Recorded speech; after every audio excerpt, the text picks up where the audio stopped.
संजय जी। राधे राधे। राधे राधे महाराज जी। महाराज जी, ये तंत्र मंत्र कुछ लोगों के ऊपर लोग कर देते हैं, क्या ये ऐसा सच में होता है? ऐसा कुछ वैसे ऐसे विधान हैं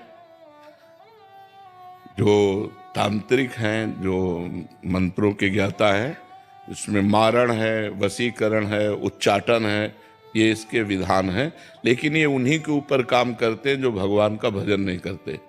जो भगवान का भजन करते हैं उनके ऊपर काम नहीं करते। अगर आप राधा राधा जपते हो, कृष्ण कृष्ण जपते हो, तो भगवान तुम्हारी रक्षा करेंगे। कोई भी तंत्र मंत्र तुम्हारे ऊपर काम नहीं करेगा। एक तांत्रिक था तो वो शालिग्राम भगवान को चुटकियों से नचाता था ऐसे, और भक्त का नाटक करता था। तो भक्त लोग बड़े, जो देखने वाले, यार भगवान इसके बस में है, जैसा चाहता वैसा नचाता है। तो एक भजनानंदी संत थे, उनके पास कई लोग भजन करते, तो उन्होंने आकर बताया कि वो ऐसा बोले, भक्त कभी ऐसा कर ही नहीं सकता। भक्त भगवान को प्रदर्शन थोड़ी करेगा, वो तो आराधना की वस्तु है। तो फिर उन्होंने कहा, महाराज ये तो बड़ा गलत हो रहा है, समाज भ्रमित हो रहा है। तो बोले आपको चलना चाहिए। वो गए और खड़े हो गए, बोले दिखा भाई। वो चुटकी बजावे, कुछ नहीं। जब 100 का स्वभाव शेर हो जाता है ना, तो फिर कुछ नहीं चलता। और उनके पास भजन था और ये मंत्र का तांत्रिक था। तो इसने जब देखा कि यही बाबा जी आए और इसी कारण हुआ, तो उनसे कहा चले जाओ। तो उनका ये नाटक बंद कर, भोले भाले लोगों को तू ऐसे तंत्र के द्वारा लुभायमान करता है और पैसे इकट्ठा करता है। अब सारे समाज में उसकी बेइज्जती हुई, तो उसने शाम के अनुष्ठान किया मारण का प्रयोग किया। वो खप्पर में आग की तरह जलती हुई उन महात्मा की तरफ बढ़ी, लेकिन उनकी डेहरी की परिक्रमा करके बस खड़ी रही। कृत्या भी कहते हैं शास्त्रीय भाषा में, कृत्या, मारण, ऐसे नामों से उच्चारण किया जाता है। तो उन महात्मा ने कहा, मैं कोई दोषी हूं क्या? सब में भगवान वास करते, तू भी भगवत स्वरूप है। उसी के द्वारा प्रकट की हुई कृत्या, उसी को जाकर पटक दिया, उल्टी खून की। और जब उन शिष्यों ने कहा, महाराज मर जाएगा, आप कृपा करके चलो। बस राम राम राम राम राम, खत्म कृत्या। सब अंतर ध्यान हो गई। तो उनका बेटा, अब समझ जा। तो कान पकड़ा, उस शिष्य बन गए महात्मा को, ईमानदारी से भजन करने लगे। तो तंत्र होता है, मंत्रों में ऐसी ताकत है कि मारण, वशीकरण, उच्चाटन ये सब हो सकता है। लेकिन ये उन्हीं के ऊपर होता है जो भगवान का नाम जप नहीं करते। अगर नाम जप कर रहे हो तो तुम्हारे ऊपर मारण, वशीकरण, उच्चाटन ये सब कुछ नहीं होगा। भगवान के नाम में अपार सामर्थ्य है। राक्षस लोग बड़े मायावी थे, लेकिन राम राम जपने वाले विभीषण के ऊपर कौन सी माया थी? हनुमान जी के ऊपर कौन सी माया उन्होंने डाल दी? कुछ नहीं कर पाए। सिया जी के ऊपर कौन सी माया डाल दी? जो भगवान में चित्त जोड़े हुए हैं उनके ऊपर माया का कोई प्रभाव नहीं पड़ता है। ये तंत्र मंत्र तो बहुत छोटी सी बात है। एक बड़ा तांत्रिक था, वो सन्यासियों को परेशान करता था। तो धर्म सम्राट करपात्री जी उनके पास गए और कहा, नारायण नारायण नारायण, और कहा जितनी तेरे में ताकत हो अब लगा तंत्र की। चरणों में गिर गया था। बोले आपके ऊपर हमारा तंत्र कोई काम नहीं करेगा। जहाँ नारायण नाम है, राम नाम है, कृष्ण नाम है, राधा नाम है, हरि नाम है, जहाँ पाप करने वाले लोग हैं उन्हीं के ऊपर उनका प्रभाव पड़ता है। ऐसा है कि तुम्हारे ऊपर अगर तंत्र कर दिया जाए तो तुम परेशान हो जाओगे। तुम्हारे ऊपर मारण लगा दिया जाए तो 10 दिन में मर जाओगे। अगर 1 दिन का लगा तो 1 दिन में मर जाओगे, 1 महीने का लगा तो 1 महीने में मर जाओगे। ऐसे हैं, मंत्रों का प्रभाव है। पर वो अच्छे से अनुष्ठान करेगा तब आपके ऊपर प्रभाव पड़ेगा। महाराज जी, जिनके ऊपर ऐसा हो गया है, उनके परिवार वालों को लगता है कि इसके ऊपर हो गया, तो अब वो क्या करें? भगवान का नाम कीर्तन घर में करवावें और भगवान की कथा और भगवान का नाम जप करें, सब ठीक हो जाएगा। को अलग से संकल्प करना पड़ेगा या ऐसे ही हो जाएगा? ऐसे ही शुरू कर दे। ऐसे 1 घंटा नाम कीर्तन करवावे, नाम जप करे, भगवान की कथा, भगवान शालिग्राम विराजमान कर ले। घर में नाम कीर्तन जिसमें होता है, नाम संकीर्तनम यस्य सर्व पाप प्रणाशनम, 1 घंटा नाम कीर्तन करे, कोई भी अमंगल नहीं हो। महाराज जी, अभी एक कोई जने आए थे, वो कह रहे थे कि इन पे ऐसा हो गया, तो हमने यही उपदेश दिया कि ये नाम, कह रहे कि नाम इनसे होता नहीं है नाम जब, और एक नाम सुनते हैं तो फिर बहुत विकल हो जाते हैं ये। मतलब जिन पे ऐसा हुआ है महाराज, हाँ। वो सुनना भी नहीं चाहते जिसके ऊपर नहीं हुआ। तो फिर यही यही तो दुर्गति है, यही तो दुर्गति है। तो मतलब उनको बिठा के ऐसा हाँ, बिठा के जबरदस्ती सुनाना चाहिए, वो निश्चित खत्म क्योंकि हो। उनको कह रहा है कि इनको कष्ट होता है कि जब नाम हाँ, कष्ट होगा, क्योंकि वो मंत्र का प्रभाव है इसलिए उसके ऊपर है। नहीं तो नाम जप से भूत प्रेत उतर जाए, सब सब सब ठीक हो जाए। नाम जप में बड़ी सामर्थ्य है, बड़ी सामर्थ्य है।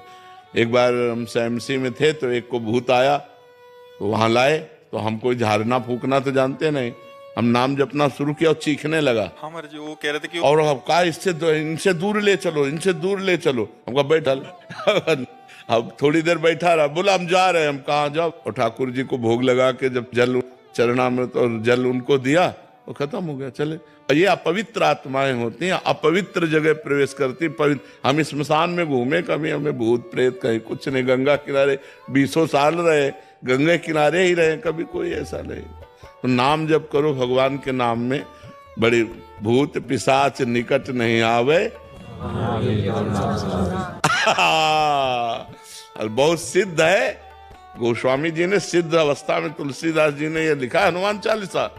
हाँ, भूत पिशाच निकट नहीं आवे, महावीर जब नाम नासय रोग हरे सब पीरा, जप निरंतर हनुमत।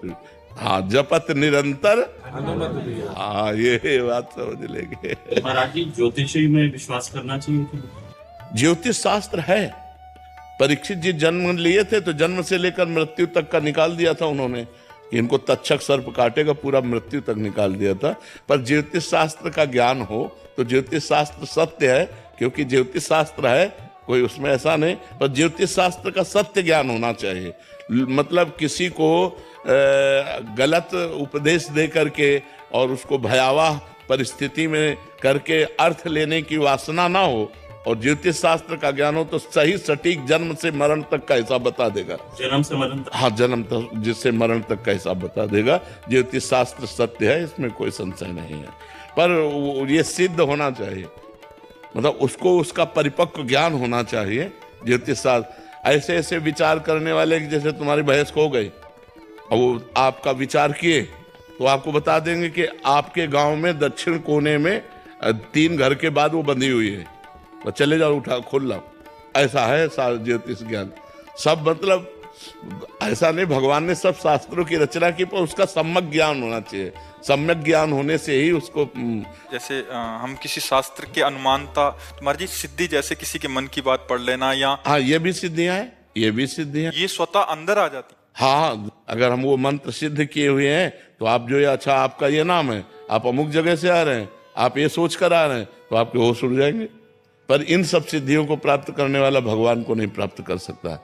इसलिए कभी भगवान को प्राप्त करने वाले में आप कोई सिद्धि नहीं देखेंगे। ये सब शांत एकदम साधारण पुरुष, वो सब रिद्धि सिद्धि पेरे बहुआई, बुद्धि लोभ दिखावे भाई, होए बुद्धि जो परम सयानी, तिंतन चितई न अनहित जानी। वो अनहित कर देंगे, वो भगवत प्राप्ति नहीं होने देंगी। इसीलिए जो सिद्ध संत होते हैं वो भगवान के प्रेम में डूबते हैं, इन सिद्धियों के चक्कर में नहीं पड़ते हैं। ये सिद्धियां तो बहुत छोटे से थोड़े वजन में आ जाती हैं कि आप क्या सोच रहे हैं, आपका क्या नाम है, आप कहाँ से आए हैं, ये बहुत छोटी मोटी बातें हैं, ये कोई बड़ी बात नहीं है। इन सब बातों को तो बहुत क्रॉस करके तब आगे बढ़ा जाता है परमार्थ में। अगर इसको स्वीकार कर ले तो फिर भगवान के दर्शन और भगवान का प्रेम नहीं मिलता। तो ये जीवन भगवान के दर्शन के लिए कि तुम्हारे मन की बात जानने के लिए? अपने मन की बात जान करके तो जिंदगी बर्बाद हो रही है, औरों के मन की बात जान करके इतना बोझा कौन लोग ढोए।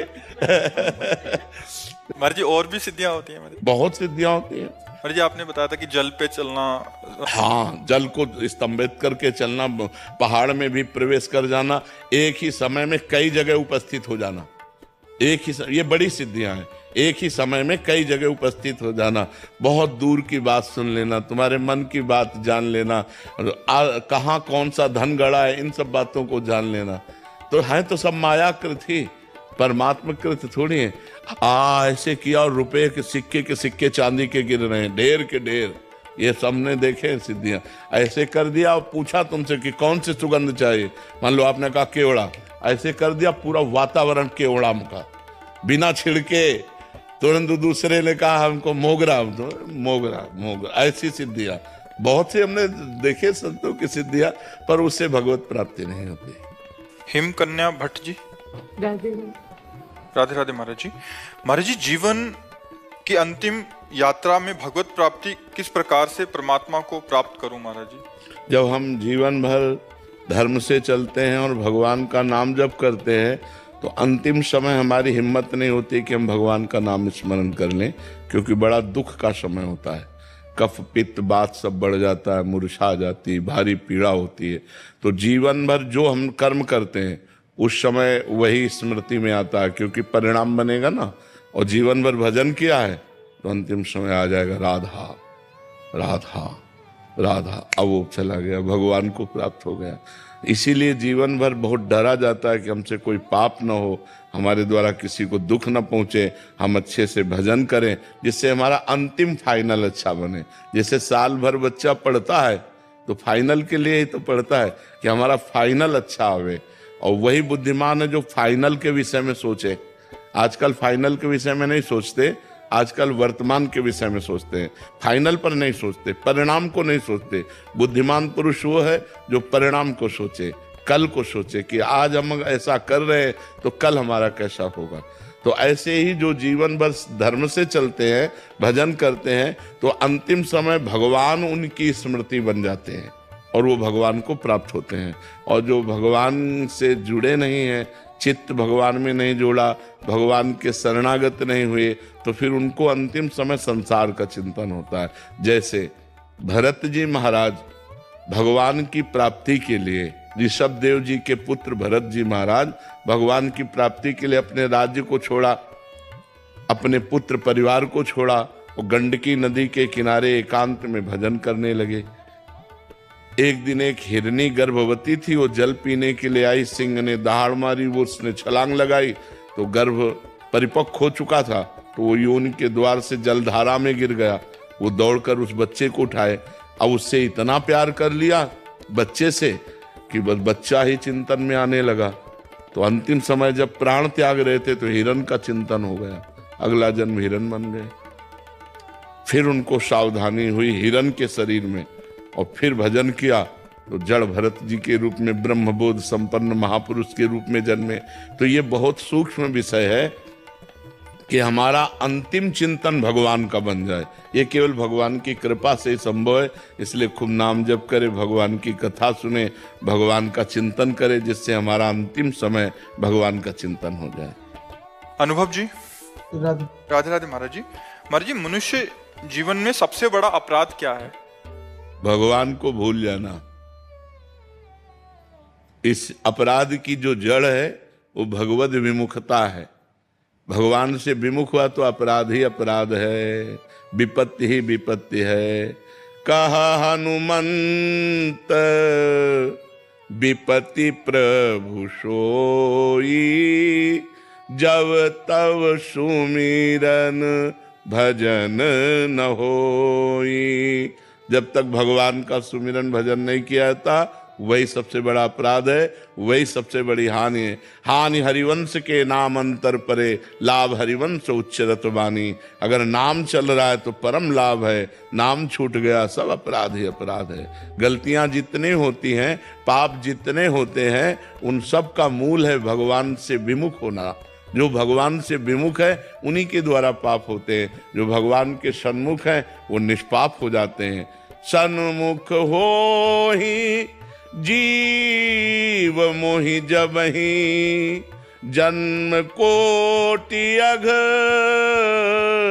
नाशों तबहि। करोड़ों जन्मों के पाप नष्ट हो जाते हैं जब जीव भगवान के सन्मुख होता है। भगवान से जब विमुख होता है तो उससे पाप ही पाप, अपराध ही अपराध बनते रहते हैं। सबसे बड़ी कमजोरी क्या है मनुष्य की? भगवान का बल हृदय में धारण न करना, अहंकार करना, अपने बल का अभिमान रखना सबसे बड़ी कमजोरी है। और सबसे बड़ा बल है भगवान के बल का। प्रविश नगर की जय सब काजा, हृदय राख कौशलपुर राजा। भगवान का हृदय में स्मरण चल रहा है, हर कार्य अपने आप होगा। और वह सबसे बड़ी कमजोरी है अहंकार। जिसने अपने को विद्वान माना, ज्ञानी माना, धर्मात्मा माना, महात्मा माना, जो माना, माया के एक थप्पड़ में फैल के गिर गया। और जिसने अपने को अधम माना, नीच माना, असरण माना और भगवान के शरण में हो गया, उठ गया, वो चला गया, भगवान के परम पद को प्राप्त हो गया। सबसे बड़ी कमजोरी अहंकार। संस्कृति मूल शूल प्रदनाना, सकल शोक दायक अभिमाना, ताते करें कृपा निधि दूरी, सेवक पर ममता अति भूरी। समस्त दुखों का मूल, समस्त कमजोरी का मूल अहंकार है। इस देहाभिमान के द्वारा ही दुर्गति होती है। हृदय में बल प्राप्त करने के लिए क्या करें? भगवान का आश्रय। हाँ, भगवान का इतना बल, अंगद जी को एक हाथ से उठा दें, ऐसे वीर रावण की सभा में बैठे थे, एक हाथ से ऐसे उठा दे अंगद जी को, लेकिन राम प्रताप सुमिर पन रोपा, भगवान के बल का स्मरण करके अंगद ने ताल मारी और कहा तुम्हारी सभा में कोई वीर हो तो मेरा पैर उठा दे, राम जी वापस चले जाएंगे, सिया जी को हार जाएंगे। तो 10-10 हजार वीर एक साथ लगे, लेकिन अंगद का पैर नहीं हिला सके। ये राम बल है। सबसे बड़ा बल भगवान का बल। अगर हम भगवान के बल से युक्त हैं तो हमारा कोई बाल बांका नहीं कर सकता, और भगवान का बल नहीं तो फिर माया तो फिर चौपट कर ही देगी। सबसे बड़ा बल भगवान का आश्रय, भगवान का बल। भगवान का सुमिरन करते हुए भगवान के बल आश्रित से रहो, इस माया समुद्र से पार हो जाओगे। भगवान का बल अगर नहीं है तब तो माया परास्थित। प्रभु के आश्रय लेने की प्रथम सीढ़ी क्या है? और संतों का संग। प्रथम भगति संतन कर संगा। अगर भगवान के मार्ग में चलना है तो प्रथम संत महात्माओं का खूब संग करो, और दूसरी रतिमम कथा प्रसंगा। खूब भक्तों के चरित्र सुनो, खूब भगवान के चरित्र सुनो, फिर गुरु चरणों का आश्रय लो, फिर मंत्र जाप आदि करो, तो उससे फिर भगवान के बल की परिपक्वता हृदय में अनुभव में आने लगती है। श्री कृष्ण। अगर आपको भी है ईश्वर के अस्तित्व पर आस्था तो कृपया लाइक और सब्सक्राइब करें। कमेंट में लिखें जय श्री राधे राधे।